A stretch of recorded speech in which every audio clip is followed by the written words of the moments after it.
in these 15,000 dresses, they all fit the woman, because otherwise the woman will not accept them. And it is very respectful. These are the meanings, by the way, of Yohsin in Imam Ali's statement. قِيمَةُ كُلِّ امْرِئٍ مَا يُحْسِنُهُ. Now, the worthiness of a person is what he or she yuhsin. Yuhsin is a verb, not a degree, not a symbol. It's a verb, it's action. The first time I really saw that connection, so when I read it, immediately my mother's situation came to my mind. And I said, wow, I mean, this fits my mother's knowledge, but does not fit mine. Because my math, most of it was not useful. Was not useful except in very narrow places. For example, quadratic equations that is taught all over the world. How many even teachers who use it, who teach it, ever used it? Why do we teach this? At the same time, something that is so useful, like making dresses or doing anything in life which needs really math, why don't we consider that mathematics in the curriculum? The answer is very clear, because everything that was built in knowledge the past 500 years is related to control and winning. Control and winning. These are the two values. They don't say it, but these are the two values that controlled the production of knowledge and what kind of knowledge to teach, etc. And this, I'm not really making it up. I'm not saying it without rooting it in history, because in history, the source for Francis Bacon, who is considered the father of modern science, said science, and of course at that time mathematics was considered an important part of science, is subduing nature. That was his definition. Subduing, the three words he used: subduing, conquering, and bringing her to her knees. I mean, he looked at nature as a woman. So it is like raping nature. That was the concept of this British who controlled the minds of scientists for 400 years at least. And every scientist, almost successful scientist, was successful because he added to this subduing of nature.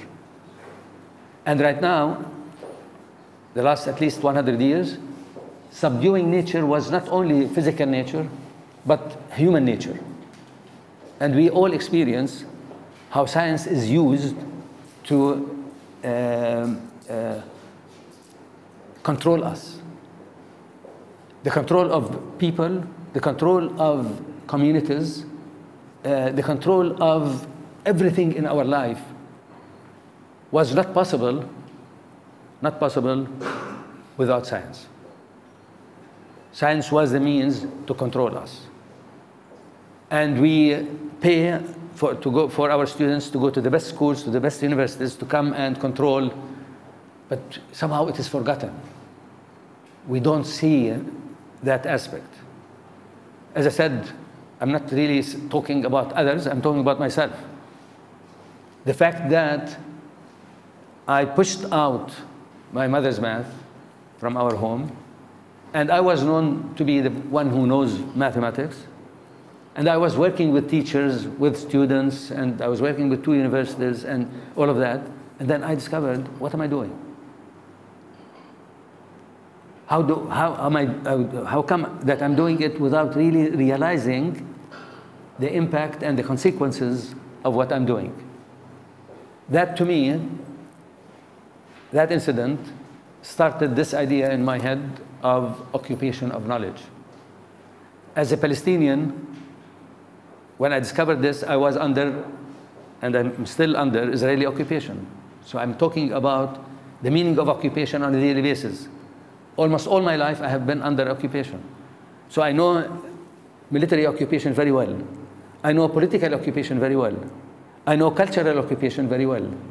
Economic occupation, religious occupation, all kinds of occupations. But it was that interaction with my mother that really made me realize the core of occupations, occupation of knowledge. And occupation of knowledge is built on a very simple assumption that there is only one way to progress, one way to learn, one way to know. There is one kind of knowledge. And of course, this kind of knowledge is the Western knowledge. So either you move along this path or you stay behind. I say, I wish I stayed behind, stayed with my mother, and learned her way of doing math, because I would have been much more useful. Instead of graduating all these students to really part of working in companies that are doing harm to nature, to food, to children, to everything in life. Now, there are lots of other things to really say about this, but I will leave it and move to the relationship of all of this with the statement by Imam Ali, which I read in 1997. In 1997,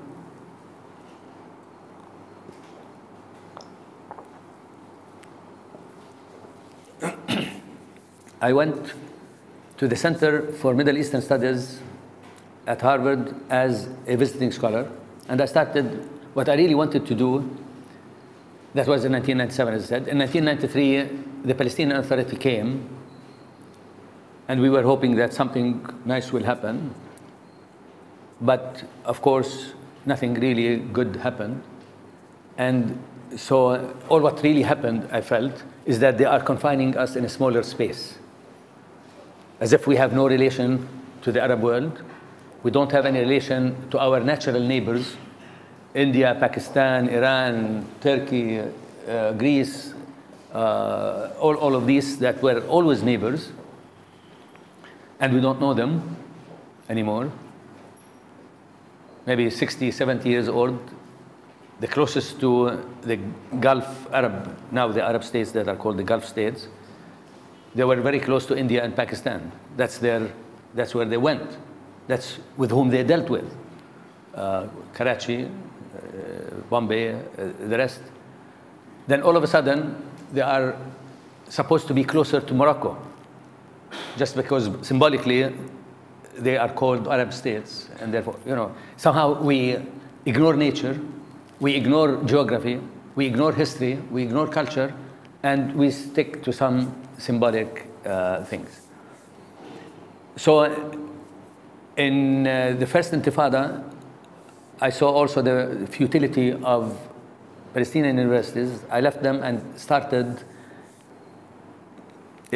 with a group of people an institute that we said we want really to create an institute that will protect children and youth from institutions. And we succeeded, in the sense that in that institute we did not have any kind of comparison. We did not compare one person to another, in the sense that, oh, you are better than, We didn't have evaluations of this kind. We didn't have this degradation, which is called grading.